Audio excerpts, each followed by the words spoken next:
Chapter 32, Section 1 continued. So, where we left off, there had been that civil war.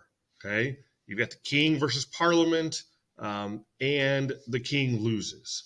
And so, Oliver Cromwell was leading the Roundheads. Okay, Cavaliers were beat, and they don't trust Charles I, and they put him on trial for treason. They behead him. So, Oliver Cromwell is going to basically take over as ruler. And the monarchy's gone. England's now going to be a commonwealth, is what they called it. But there's a huge problem right away. The Irish and the Scots, they seek Charles's son as a legit ruler. Charles is gone, so his son should be the legit ruler. They balance people who want more changes with those who said there's been enough already. So some people are wanting more changes. Some people have said, okay, this is enough change. Eventually, Oliver Cromwell does away with Parliament, and he rules as a military dictator for this Puritan minority that he was leading. And most Puritans were very strict. No dancing, no theater, no sports, no fun. Okay. All you had time to do was you spent all day, every day working and then praying and reading the Bible. If you weren't working, you were praying and reading the Bible. That was it. Cromwell wasn't quite as strict. He liked music. He liked horses. He even allowed women to act on stage for the first time ever, because usually, women were played by men. Eventually, Cromwell dies, and his son, Richard, takes over. The army does not support Richard, and after about 9 months, he resigns. And so, in 1660, Parliament decides, you know what, we think we need a monarch again. And they choose Charles II as their monarch. Now, he had spent the previous 15 years hiding out in France. And when he comes back, as you can kind of see by the picture here, he brought back French styles. He brought French food back. Very soon, the English court was full of fun. Men were copying French styles. They wore silks and velvets and these huge wigs. The wealthy ate huge meals with a whole bunch of courses. The English nobility were ready to live like this. Charles II was hugely popular. In September of 1666, though, there's going to be a massive fire in London. 2/3 of London was destroyed by a fire. And Sir Christopher Wren was put in charge of rebuilding London. He designs St. Paul's Cathedral, plus about 52 other churches that they rebuilt. And most new homes and new shops were going to be built out of stone or brick, not wood, to try to prevent this from ever happening again. Charles tries to work with Parliament, but with things like foreign policy and stuff, Charles, he didn't consult with Parliament. He did whatever he wanted with other countries without Parliament's approval.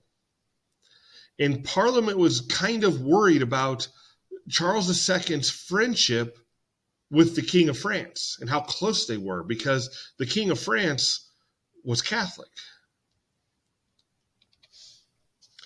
In 1685, Charles II dies. His brother is going to be the new king, James II. James II was openly Roman Catholic. And he's going to appoint mostly Catholics to all the high posts in the army and in the government. This violated law that Parliament had passed under Charles II. James II even tries to repeal or get rid of the Act of Habeas Corpus. Again, something passed under Charles II.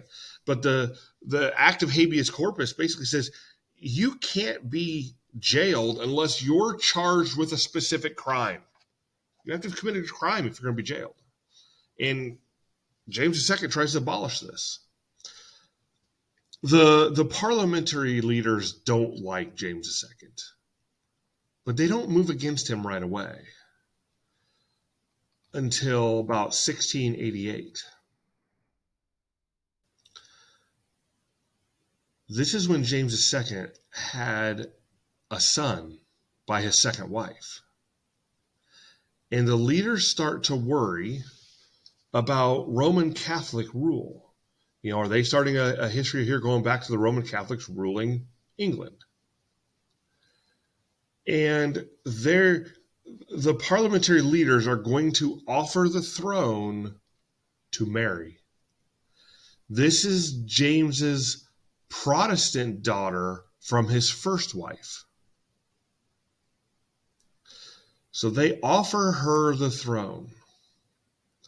So in 1688 here, William, which would be Mary's husband, is going to land an army in England.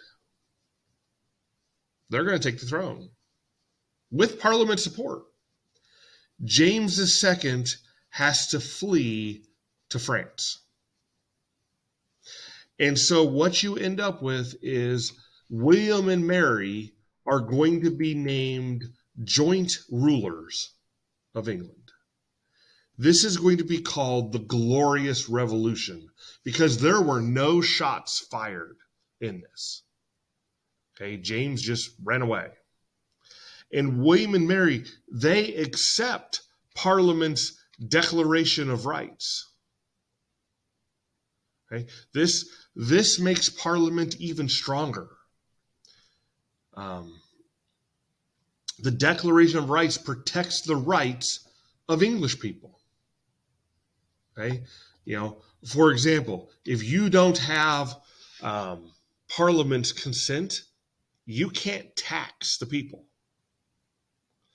Also, without Parliament's consent, you can't keep an army in peacetime. Parliament can debate openly about things. Parliament can meet as often as they need to. Parliament can be freely elected, not just the monarch choosing them.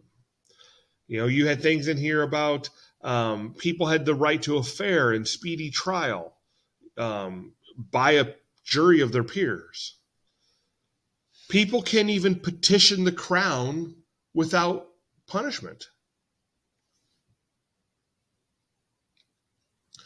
A lot of the ideas behind this glorious revolution are going to come from a guy by the name of John Locke. John Locke had wrote a book called The Two Treatises of Government. He wrote in 1690. John Locke believed people are born with certain natural rights, the right to life, liberty, property. He believed the purpose of government is to protect those rights. And if the government fails to do that, the people can rise up and revolt and set up a new government. And he thought the best kind of government there was a representative one, where you elect representatives to go and rule. And you elect them often. His writings, John Locke's writings, are going to become the basis for the French Revolution, which we'll get to, and the American Revolution as well.